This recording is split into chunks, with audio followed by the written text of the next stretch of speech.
Hi good morning ಎಲ್ಲರಿಗೂ.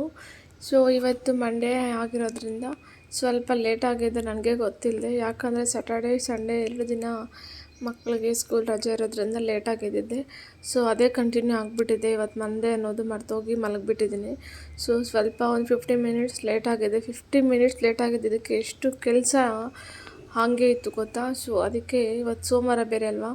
So ಅದಕ್ಕೆ ಒಂದು ಸ್ವಲ್ಪ ಪೂಜೆ ಎಲ್ಲ ಮಾಡಬೇಕಿತ್ತು. ಸೊ ನಾನು ಈ ಕೆಲಸ ಎಲ್ಲ ಮುಗಿಸಿ ಬಾಗಿಲೆಲ್ಲ ತೊಳೆದು ಯಾವಾಗ ಪೂಜೆ ಮಾಡ್ತೀನೋ ಅಂತೇಳಿ, ಸೊ ನನ್ನ ಮಗ ಹೆಂಗೂ ಪೂಜೆ ಮಾಡ್ತಾನೆ, ಸೊ ಅವನಿಗೆ ಕ್ಲೀನ್ ಮಾಡಿಕೊಟ್ರೆ ಅವನೇ ಪೂಜೆ ಮಾಡ್ತಾನೆ ಅಂತ ಹೇಳಿ, ಸೊ ನಾನಿಲ್ಲಿ ಬೆಳಗ್ಗೆನೇ ಮನೆಯೆಲ್ಲ ಒರೆಸಿ ಆಚೆ ಎಲ್ಲ ಕ್ಲೀನ್ ಮಾಡಿ ತೊಳೆದು ರಂಗೋಲಿ ಹಾಕಿ ಎಲ್ಲ ಕ್ಲೀನ್ ಮಾಡಿಕೊಟ್ಬಿಡೋಣ. ಅವ್ನಿಗೆ ಬರೀ ಹೂವು ಕಿತ್ಕೊಂಬಂದಿಟ್ರೆ ಹೂವು ಹಿಂಗೆ ಇಡು ಅಂತ ಹೇಳಿಕೊಟ್ರು ಕೂಡ ಅದನ್ನವನು ಆ ಥರನ ನಾನು ಯಾವ ಥರ ಗೈಡ್ ಮಾಡ್ತೀನಿ ಆ ಥರ ಅವನ್ನೆಲ್ಲ ಇಟ್ಟು ಪೂಜೆ ಮಾಡ್ತಾನೆ. ಸೊ ಅದಕ್ಕೆ ನನ್ನೇನು ಅದಷ್ಟು ಕಷ್ಟ ಅಂತ ಅನ್ಸೋದಿಲ್ಲ. ಸೊ ಸರಿ ಅವನ ಕೈಯಲ್ಲೇ ಪೂಜೆ ಮಾಡ್ಸೋಣ, ಅವನ ಕೈಯಲ್ಲಿ ಪೂಜೆ ಮಾಡಿಸೋದ್ರಿಂದ ಇನ್ನೂ ತುಂಬ ಒಳ್ಳೆಯದು, ಒಳ್ಳೆ ಬುದ್ಧಿ ಬರುತ್ತೆ, ಒಳ್ಳೆ ಭಕ್ತಿ ಇರುತ್ತೆ ದೇವ್ರ ಮೇಲೆ ಅಂತ ಹೇಳಿ ಅವನ ಕೈಯಲ್ಲೇ ಪೂಜೆ ಮಾಡಿಸೋಣ ಅಂತ ಹೇಳಿ, ಸೊ ನಾನು ಕೂಡ ಏನೇನು ಕೆಲಸ ಬೆಳಗ್ಗೆ ಮಾಡಬೇಕೋ ಆ ಕೆಲಸನೆಲ್ಲ ಅವನಿಗೆ ಮಾಡಿಕೊಟ್ಬಿಡೋಣ ಅಂತ ಹೇಳಿ ಮಾಡ್ತಿದ್ದೆ. ಸೊ ಹಾಗೆ ಅವನಿಗೆ ಟಿಫನ್ಗೆ ದೋಸೆ ಮಾಡಿಕೊಡು ಅಂತ ಹೇಳಿದ್ದೆ ಹಿಂದಿನ ದಿನ ರಾತ್ರಿ. ಸೊ ಸರಿ ಅಂತ ಹೇಳಿ ದೋಸೆ ಮಾಡೋಣ ಅಂತ ಹೇಳಿ ದೋಸೆ ಇಟ್ಟು ಹಿಂದಿನ ದಿನ ರಾತ್ರಿನೇ ರುಬ್ಬಿ ಹಾಗೆ ಇಕ್ಕಿದ್ದೆ. ಸೊ ಹಾಗೆ ಅದನ್ನು ಮತ್ತು ಆಚೆ ಕೆಲಸ ಮುಗಿಸ್ಕೊಂಡು ಬಂದಮೇಲೆ ಮತ್ತೆ ನಾನು ಒಳಗಡೆ ಕೆಲಸ ಮುಗಿಸ್ಕೊಂಡೆ ಆಚೆ ಹೋಗೋದು. ಎರಡೂ ಕಡೆ ಬ್ಯಾಲೆನ್ಸ್ ಮಾಡಿ ಕೆಲಸ ಮಾಡೋದಕ್ಕಾಗೋದಿಲ್ಲ. ಸೊ ಅದಕ್ಕೆ ಹೆಂಗೂ ಮನೆಯೆಲ್ಲ ಒರೆಸಿದ್ದಾದಮೇಲೆ ಸೊ ನೆಕ್ಸ್ಟ್ ಏನು ಕೆಲಸ ಇದೆಯೋ ಅದನ್ನು ಮಾಡ್ಕೊಳ್ಳೋಣ ಅಂತ ಹೇಳಿ ದೇವ್ರ ಫೋಟೋದಲ್ಲಿ ಹೂವೆಲ್ಲ ಒಂದು ಸ್ವಲ್ಪ ಬಾಡಿತ್ತು. ಸೊ ಹೂವು ಚೇಂಜ್ ಮಾಡ್ಬೋದಲ್ಲ ಅಷ್ಟರೊಳಗಡೆ ಅಂತ ಹೇಳಿ, ಸೊ ಹೂವು ಚೇಂಜ್ ಮಾಡೋಣ ಅಂತ ಹೋಗಿದ್ದೆ. ಸೊ ಸರಿ ಅಂತ ಅಂದ್ಬಿಟ್ಟು ಇನ್ನೂ ಒಂದು ಸ್ವಲ್ಪ ಮನೆ ಒರೆಸಿತ್ತು, ಕ್ಲೀನ್ ಮಾಡಿಬಿಡೋಣ ಅಂತ ಹೇಳಿ. ಸೊ ಎಷ್ಟು ನಿಧಾನಕ್ಕೆ ಶಬ್ದ ಬರೆದಿರೋ ಥರ ಕೆಲಸ ಮಾಡ್ಕೊಳ್ಬೇಕು ನಾನು. ಒಂದು ಸ್ವಲ್ಪ ಶಬ್ದ ಬಂದರೂ ಸಹ ನಾನು ಚಿಕ್ಕ ಮಗ ಎದ್ದೇಳ್ಬಿಡ್ತಾನೆ. ಇನ್ ಕೇಸ್ ಅವ್ನು ಎದ್ದಿದ್ದಾನಂದರೆ ನಾನು ಯಾವ ಕೆಲಸ ಕೂಡ ಆಗೋದೇ ಇಲ್ಲ. ಅವ್ನು ಎತ್ಕೊಂಡು ನೋಡ್ಕೊಂಡಿರೋದೇ ಆಗುತ್ತೆ ಕೆಲಸ. ಸೊ ಅದಕ್ಕೆ ಅವ್ನು ಮಲಗಿದ್ದಾಗೇ ಎಷ್ಟಾಗುತ್ತೋ ಅಷ್ಟು ಕೆಲಸನ ನಾನು ಬೇಗ ಬೇಗ ಬೇಗ ಮಾಡ್ಕೊಳ್ಬೇಕು. ಇಲ್ಲ ಅಂದರೆ ಅದೆಲ್ಲ ಒಂಥರ ಅನಿಸುತ್ತೆ. ಒಂಥರ ಅನಿಸಲ್ಲ, ಕೆಲಸ ಮಾಡೋಕ್ಕೆ ಆಗೋಲ್ಲ. ಇಲ್ಲ ಅವ್ನು ಯಾರಾದರೂ ಒಬ್ರು ಇಟ್ಕೊಂಡ್ರೆ ಇನ್ನೊಬ್ರು ಕೆಲಸ ಮಾಡ್ಕೊಳ್ಬೋದು. ಸರಿ ಅಂತ ಹೇಳಿ ಮನೆಯೆಲ್ಲ ಒರೆಸಿದ್ದಾಯಿತು. ಒಂದು ಸ್ವಲ್ಪ ಹೂವು ಸಿಕ್ಕಿದ್ದು, ಹೂವು ಸಹ ತೊಗೊಂಬಂದು ದೇವ್ರ ಮನೆ ಹತ್ರ ಇಟ್ಟೆ. ಸೊ ಸರಿ ಅಂತ ಅಂದ್ಬಿಟ್ಟು ಬೆಳಗ್ಗೆ ಹೋಗಿದ್ದೆ. ಒಂದು ಸ್ವಲ್ಪ ದೋಸೆ ಹಿಟ್ಟು ಜಾಸ್ತಿ ಆಯಿತು ಅಂತೇಳ್ಬಿಟ್ಟು ಸ್ವಲ್ಪ ಈ ಬಟ್ಲಲ್ಲಿ ಸ್ವಲ್ಪ ಇಟ್ಟಿದ್ದೆ, ನೀವೇ ನೋಡಿರ್ಬೋದು ಅಂಟ್ಕೊಂಡು ಬಿಟ್ಟಿದೆ. ಅಷ್ಟು ಚೆನ್ನಾಗಿ ಊರಿದ್ದು ದೋಸೆ ಹಿಟ್ಟು ಮಾತ್ರ ಸಖತ್ತಾಗಿ ಬಂದಿದೆ. ದಯವಿಟ್ಟು ಸೋಡಾನ ಹಾಕಬೇಡಿ, ಹಂಗೆ ತುಂಬ ಚೆನ್ನಾಗಿ ಊರುತ್ತೆ ದೋಸೆ. ಎಲ್ಲರೂ ಚೆನ್ನಾಗಿ ಊರಲಿ ಉಬ್ಬು ಬರಲಿ ಅಂತ ಹೇಳಿ ಸೋಡಾನ ಯೂಸ್ ಮಾಡ್ತೀರಾ, ನಿಜವಾಗ್ಲೂ ಯೂಸ್ ಮಾಡಬೇಡಿ. ಏನು ನೀವು ಮಿಕ್ಸಿಗೆ ಹಾಕಿ ತೆಗಿತೀರೋ ಮಿಕ್ಸಿಗೆ ಹಾಕಬೇಕಾದ್ರೇ ನೀರು ಕಡಿಮೆ ಹಾಕ್ಕೊಂಡು ಮಿಕ್ಸ್ ಮಾಡ್ಕೊಳ್ಳಿ. ನುಣ್ಣಕ್ಕೆ ಮಿಕ್ಸ್ ಮಾಡಿಕೊಂಡು ಒಂದು ದೊಡ್ಡ ಬೌಲಲ್ಲಿ ಹಾಕಿ ಎಲ್ಲ ಇಡ್ತೀರಲ್ಲ, ಸೊ ಆಗ ಇಟ್ಬಿಟ್ಟು ಒಂದೇನಾದರೂ ನಾನು ಟವಲ್ ಹೊಚ್ಚಿದ್ದೆ ಬೆಚ್ಚಕ್ಕಿರಲಿ, ಯಾಕಂದರೆ ಸ್ವಲ್ಪ ಕೋಲ್ಡಿರೋದ್ರಿಂದ ಊರೋದಿಲ್ಲ ಅಂತ ಹೇಳ್ಬಿಟ್ಟು ಟವಲ್ ಹೊಚ್ಬಿಟ್ಟು ಮಡಗಿದ್ದೆ. ಎಲ್ಲರ ಮೇಲೂ ಸಖತ್ತಾಗಿ ಊರಿದೆ. ನೀವೇ ನೋಡಿದ್ರೆ ಎಷ್ಟು ಚೆನ್ನಾಗಿ ಊರಿದೆ ಅಂತ. ಸೊ ನಾನು ಆಲ್ರೆಡಿ ಹೇಳಿದ್ದೆ, ದೋಸೆ ಹಿಟ್ಟು ಯಾವತ್ತಾದರೂ ಈ ಥರ ಊರಿದಾಗ ಫಾಸ್ಟಾಗಿ ಮಿಕ್ಸ್ ಮಾಡಬೇಡಿ. ಸೊ ನಾನಿಲ್ಲಿ ನನಗಿಲ್ಲಿ ಎಷ್ಟು ಬೇಕೋ ಅಷ್ಟು ರುಚಿಗೆ ತಕ್ಕಷ್ಟು ಉಪ್ಪನ್ನು ಹಾಕ್ಕೊಂಡು, ಸೊ ನೋಡ್ತಿರ್ಬೋದು ಎಷ್ಟು ಸ್ಮೂತಾಗಿದೆ ಅಂದರೆ ಕ್ರೀಮಿ ಥರ ಇದೆ, ಸಖತ್ತು ಸ್ಮೂತಾಗಿದೆ. ಸೊ ಈ ಥರ ಟೆಕ್ಸ್ಚರ್ಗೆ ಬರೋ ಥರ ನೀವು ರುಬ್ಕೊಳ್ಬೇಕಾಗುತ್ತೆ. ಸೊ ತುಂಬ ಚೆನ್ನಾಗಿ ಕೂಡ ಊರಿದೆ. ಸೊ ಊರಿರೋದನ್ನು ಎರಾಬಿರಿ ತಿರುಬೇಡಿ, ನಿಜವಾಗ್ಲೂ ಅದು ಹೋಗುತ್ತೆ, ಅದು ದೋಸೆ ಬರೋದಿಲ್ಲ. ಸೊ ನನಗೊಂದು ಸ್ವಲ್ಪ ಉಪ್ಪು ಕಡಿಮೆ ಅನ್ನಿಸ್ತು. ಇನ್ನು ಸ್ವಲ್ಪ ಉಪ್ಪು ಹಾಕ್ಕೊಂಡು ನಿಧಾನವಾಗಿ ಮಿಕ್ಸ್ ಮಾಡಿ. ಉಪ್ಪು ಇರೋದ್ರಿಂದ ಅಲ್ಲೆಲ್ಲ ಉಂಡೆ ಕಟ್ಕೊಂಡು ಇದ್ಬಿಟ್ಟಿರುತ್ತೆ. ಸೊ ಅದನ್ನು ನಿಧಾನವಾಗಿ ಈ ಥರ ಅಂದು ಉಪ್ಪು ಇನ್ ಕೇಸ್ ಕಟ್ಟಿದರೆ ಅದು ಬಿಡುತ್ತೆ. ಸೊ ಅಲ್ಲಿವರೆಗೂ ಈ ಥರ ನಿಧಾನವಾಗಿ ರಿಮೂವ್ ಮಾಡ್ಕೊಳ್ಳಿ. ಸರಿ ಅಂತ ಅಂದ್ಬಿಟ್ಟು ನಂಗೆ ಮೂಡಿರಲಿಲ್ಲ ಕಾಫಿ. ನಿಮಗೆಲ್ಲ ಗೊತ್ತು, ಕಾಫಿ ಕುಡಿದ್ರೇ ನನಗೊಂಥರ ಲೈಟ್ ಆನ್ ಆಗೋದು ಅನ್ನೋ ಥರ. ನನಗೆ ಡೆಫಿನೆಟ್ಟಾಗಿ ಕಾಫಿ ಟೀ ಇರಲೇಬೇಕು. ಸೊ ಟೀ ಕುಡಿದ್ರೆ ಒಂಥರ ಎನರ್ಜಿ ಇದ್ದಂಗೆ ಇರುತ್ತೆ ಅವತ್ತು ಮಾರ್ನಿಂಗ್ ಕೆಲಸ ಮಾಡೋಕ್ಕೆ. ಯಾಕಂದ್ರೆ ನಿದ್ದೆ ಮಾಡಿ ಎದ್ದಿರ್ತೀವಲ್ಲ, ಸೊ ಅದೇ ಒಂದು ಇರುತ್ತೆ. ಮುಖ ತೊಳೆದು ಸ್ನಾನ ಮಾಡಿದ್ರೆ ಆ ಫ್ರೆಶ್ನೆಸ್ ಅಂತ ಅನ್ಸೋದಿಲ್ಲ ನನಗೆ, ಡೆಫಿನೆಟ್ಲಿ ಬೇರೆಯವ್ರಿಗೆಲ್ಲ. ಸೊ ಸರಿ ಅಂತ ಟೀ ಮಾಡಿ ಕುಡಿದು ಮತ್ತು ದೋಸೆ ಹಾಕಿದೆ, ಚೆನ್ನಾಗಿ ಬಂತು. ಅದಕ್ಕೆ ಬಂದಿರೋ ದೋಸೆನ ನನ್ನ ಮಗನಿಗೆ ಮೆತ್ತಗಿರಬೇಕು. ಸೊ ನನಗೆ ಒಂದು ಸ್ವಲ್ಪ ಚೆನ್ನಾಗಿ ಫ್ರೈ ಮಾಡ್ಕೊಳ್ಬೇಕು. ಸೊ ಅವ್ನಿಗೆ ಹೆಂಗೆ ಬೇಕು ಹಂಗೆ ಮಾಡಿಕೊಟ್ಟು ಅವನಿಗೆ ಬಲವಂತವಾಗಿ ತಿನ್ನಿಸಿ ಅವ್ನು ಸ್ಕೂಲ್ಗೆ ಹೋಗೋಕೆ ಇಷ್ಟ ಇರಲಿಲ್ಲ, ಆದರೂ ಬಲವಂತವಾಗಿ ತಿನ್ನಿಸಿದೆ. ಯಾಕಂದರೆ 2 ದಿನ ರಜಾ ಇತ್ತಲ್ವ. ಸೊ ಇವತ್ತು ಹೋಗಲ್ಲ ಅಂತಿದ್ದ. ಸರಿ ಅಂದ್ಬಿಟ್ಟು ಅದು ಇದು ಮಸ್ಕ ಹೊಡೆದು ಬಲವಂತವಾಗಿ ಒಂದು ಸ್ವಲ್ಪ ಊಟ ಮಾಡಿಸಿ ಕಳಿಸಿ, ಆಮೇಲೆ ನನ್ನ ಚಿಕ್ಕ ಮಕ್ಕನಿಗೆ ಊಟ ಅವ್ನು ನೋಡಿ ಹೆಂಗೆ ತಿಂದಿದ್ದಾನೆ.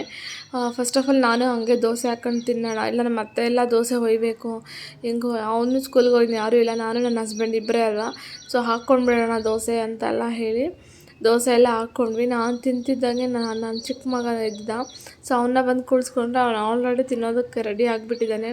ನೋಡಿರಿ ಎಷ್ಟು ಮುದ್ದಾಗಿ ಆ ಚಿಕ್ಕ ಕೈಗಳಲ್ಲಿ ಚಿಕ್ಕದಾಗಿ ಕಿತ್ಕೊಂಡು ಚಿಕ್ಕದಾಗಿ ಬಾಯಲ್ಲಿ ಇಟ್ಕೊತಾ ನಿಜ ಹೇಳ್ತೀನಿ, 2 ಕಣ್ಣು ಸಾಲದು ಅವ್ನು ಬಾಯಲ್ಲಿ ಇಟ್ಕೊಳ್ಳೋದನ್ನ ನೋಡೋಕ್ಕೆ. ತುಂಬಾ ಖುಷಿ ಆಗುತ್ತೆ. ಅಷ್ಟು ಮುದ್ದಾಗಿ ಕಿತ್ಕೊತಾನೆ. ಬಟ್ ನನಗಿದು ಪ್ರಾಬ್ಲಮ್ ಏನು ಅನಿಸೋದಿಲ್ಲ. ಯಾಕಂದ್ರೆ ದೋಸೆ ಕೊಡೋದು ಕೆಲವ್ರು ಹೇಳ್ತಾರೆ ದೋಸೆ ಇಡ್ಲಿ ಕೊಡಬೇಡಿ ಅಂತ. ಬಿಕಾಸ್ ನಾನು ಕೊಡ್ತೀನಿ, ನಾನು ಯಾವುದೇ ರೀತಿ ಸೋಡಾ ಅಥವಾ ಇನ್ನೊಂದು ಹಾಕಿಲ್ಲ. ನಿಜ ಹೇಳ್ಬೇಕಂದ್ರೆ ಅವ್ನು ಹೆಲ್ತಿಗೆ ಯೂಸ್ ಆಗೋವಂಥದ್ದು ಹಾಕಿದ್ದೀನಿ, ಏನೂ ಪ್ರಾಬ್ಲಮ್ ಇಲ್ಲ. ಮತ್ತು ಏನು ಉದ್ದಿನ ಬೇಳೆಯಿಂದ ಪ್ರಾಬ್ಲಮ್ ಇಲ್ಲ. ಹೆಸ್ರು ಕಾಳು ಹಾಕಿದ್ದೀನಿ, ಇನ್ನೂ ಅವನು ಹೆಲ್ತ್ ಚೆನ್ನಾಗಿರಲಿ ಎಲ್ರದ್ದು ಅಂತ ಹೆಸ್ರು ಕಾಳು ಹಾಕಿದ್ದೀನಿ, ಒಂದು ಸ್ವಲ್ಪ ಮೆಂತ್ಯ ಹಾಕಿದ್ದೀನಿ. ಸೋಡಾ ನಿಜವಾಗ್ಲೂ ಯೂಸ್ ಮಾಡಿಲ್ಲ, ನೀವು ಕೂಡ ಯೂಸ್ ಮಾಡಬೇಡಿ. ಸೊ ಅದಕ್ಕೆ ನಾನು ಶೋರಾಗಿ ಮಕ್ಕಳಿಗೆ ನಾನು ದೋಸೆನ ಪ್ರಿಫರ್ ಮಾಡ್ತೀನಿ. ಸೊ ಹಾಗೆ ಒಂದು ಸ್ವಲ್ಪ ಐಟಮ್ ಖಾಲಿ ಆಗಿತ್ತು, ತಂದು ನಿಜ ಹೇಳಬೇಕು ಅಂದರೆ 1 ಮಂತ್ ಮೇಲೆ 1 ವೀಕ್ ಏನೋ ಆಗಿದೆ ಅಷ್ಟೇ.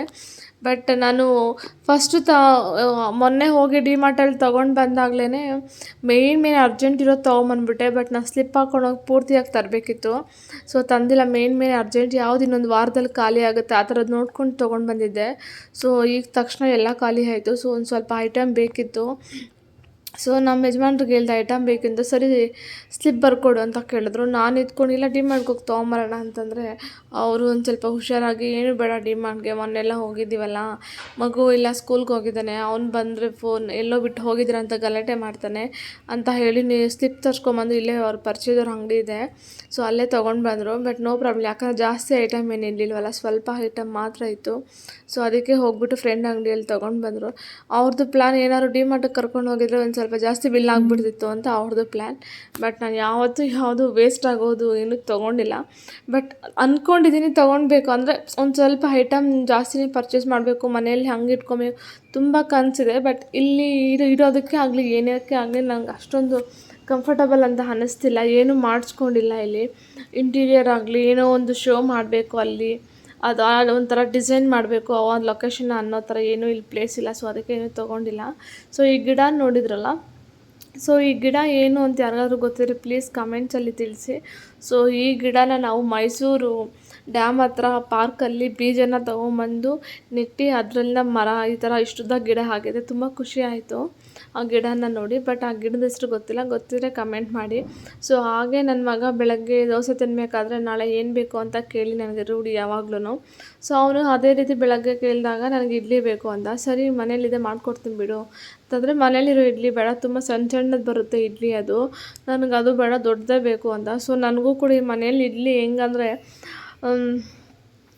ಒಂದು ಇಡ್ಲಿ ನಾರ್ಮಲ್ ಔಟ್ಸೈಡ್ ಸಿಗುತ್ತಂದರೆ ಇದರಲ್ಲಿ ಆ ಇಡ್ಲಿಯಲ್ಲಿ ಇಲ್ಲಿ 2 ಇಲ್ಲ ಸ್ವಲ್ಪ ಜಾಸ್ತಿ ಮಾಡಿದ್ರೆ 3 ಮಾಡ್ಬೋದು. ಅಷ್ಟು ಸಣ್ಣ ಇಡ್ಲಿ ಪೇಷನ್ಸ್ ಹೋಗುತ್ತೆ ಅದರಲ್ಲಿ ಇಡ್ಲಿ ಮಾಡೋಷ್ಟ್ರೊಳಗಡೆ. ತುಂಬ ದಿನದಿಂದ ಅಂದ್ಕೊಂಡೇ ಇದೆ ಇಡ್ಲಿ ಪಾತ್ರೆ ಒಂದು ತೊಗೊಳ್ಬೇಕು ಅಂತ.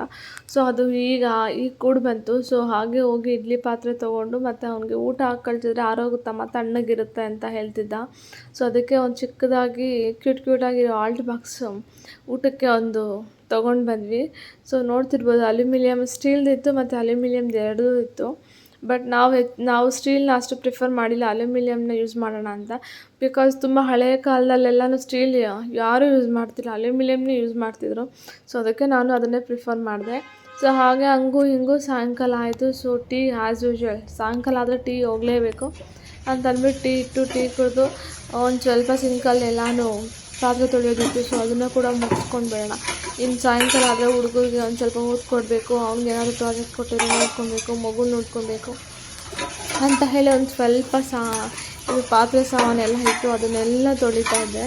ಸೊ ನನ್ನ ಮಗ ಬಂದು ಆಗ್ತಾನೆ ಹೇಳ್ತಿದ್ದ, ನೀವೆಲ್ಲೋ ಹೋಗಿದ್ದೀರಾ ನೋಡು, ಇಡ್ಲಿ ತೊಗೊಂಡು ಬಂದರೆ ನನ್ನ ಬಿಟ್ಟು ಹೋಗಿದ್ದೀರಾ ಅಂತ. ಆಲ್ರೆಡಿ ಅವ್ನು ಸ್ಕೂಲಿಂದ ಬಂದ ತಕ್ಷಣ ಜಗಳ ಮಾಡ್ತಿದ್ದ.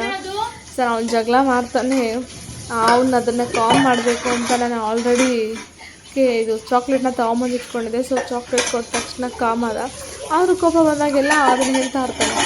ಸೊ ನಾನು ಬಿಟ್ಟು ಹೋಗಿದ್ದೀರಾ ಅಂತ. ಸೊ ಅವ್ನು ಜಾಸ್ತಿ ಮೈಂಡ್ಗೆ ಹಾಕ್ಕೊಂಬಿಟ್ಟ, ನಾಳೆಯಿಂದ ಸ್ಕೂಲ್ಗೆ ಹೋಗ್ಬೇಕಾದ್ರೂ ಅದನ್ನೇ ಹೇಳ್ತಾನೆ, ನಾನು ಹೋಗಲ್ಲ ನೀವು ಬಿಟ್ಟು ಹೋಗ್ತೀರಾ ಅಂತ. ಸೊ ಅದ್ರ ಭಯ. ಸೊ ಇಲ್ಲಿ ಅದನ್ನೆಲ್ಲ ಮ್ಯಾನೇಜ್ ಮಾಡ್ಕೊಂಡು ಹೋಗಲೇಬೇಕು ಇನ್ನು ಹುಡುಗರನ್ನ ಸ್ಕೂಲ್ಗೆ ಹಾಕಿದ್ಮೇಲೆ. ಬಟ್ ನಾನು ಈ ಲಾಗನ್ನ ಇಲ್ಲಿಗೆ ಕಂಪ್ಲೀಟ್ ಮಾಡ್ತಿದ್ದೀನಿ. ಬಟ್ ನಾಳೆಯಿಂದ ಮತ್ತೆ ಹೊಸ ಲಾಗ್ನ ಸ್ಟಾರ್ಟ್ ಮಾಡ್ತಿದ್ದೀನಿ. ಸೊ ಹಾಗೆ ಲಾಸ್ಟಲ್ಲಿ ನನ್ನ ಮಗ ನೋಡಿ ಎಷ್ಟು ಮುದ್ದಾಗಿ ಮಾಡ್ತಿದ್ದಾನೆ. ಈ ವಯಸ್ಸಲ್ಲಿ ಇವ್ನು ಹಿಂಗೆ ಮಾಡ್ತಿದ್ದಾನೆ. ನಾವು ಇವನ ವಯಸ್ಸಲ್ಲಿ ಇದ್ದಾಗ ನಾವು ಇನ್ನು ಹೆಂಗೆಲ್ಲ ಆಡ್ತಿದ್ವೋ ನನಗೆ ಗೊತ್ತು. ನೋಡಿ ಹೆಂಗೆ ಆಡ್ತಿದ್ದಾನೆ, ಬಂದಿರೋ ಮೇಲೆ 4 ಕಲ್ಲಲ್ಲಿ. ನಿಜವಾಗ್ಲೂ ಹೇಳ್ತೀನಿ, ನನ್ನ ದೊಡ್ಡ ಮಗನಿಗಂತೂ ಕಚ್ಚಿ ಇರ್ತಾನೆ. ಆದರೂ ಕ್ಯೂಟ್ ನನ್ನ ಮಗ ಇವನು. ಸೊ ಅವನು ಕೂಡ ಪಾಪ ತಮ್ಮ ಅಂತ ರಿವರ್ಸ್ ಏನು ಹೊಡೆಯೋದಿಲ್ಲ, ಮುದ್ದು ಮಾಡ್ತಾನೆ. ಸೊ ತುಂಬ ಖುಷಿ ಇದೆ ಫ್ಯಾಮ್ಲಿ ಜೊತೆ ಈ ಥರ ಇರೋದು. ಸೊ ಈ ವಿಡಿಯೋನ ಇಷ್ಟ ಆದರೆ ಪ್ಲೀಸ್ ಶೇರ್ ಮಾಡಿ, ಸಬ್ಸ್ಕ್ರೈಬ್ ಮಾಡಿ. So thank you so much. Love you.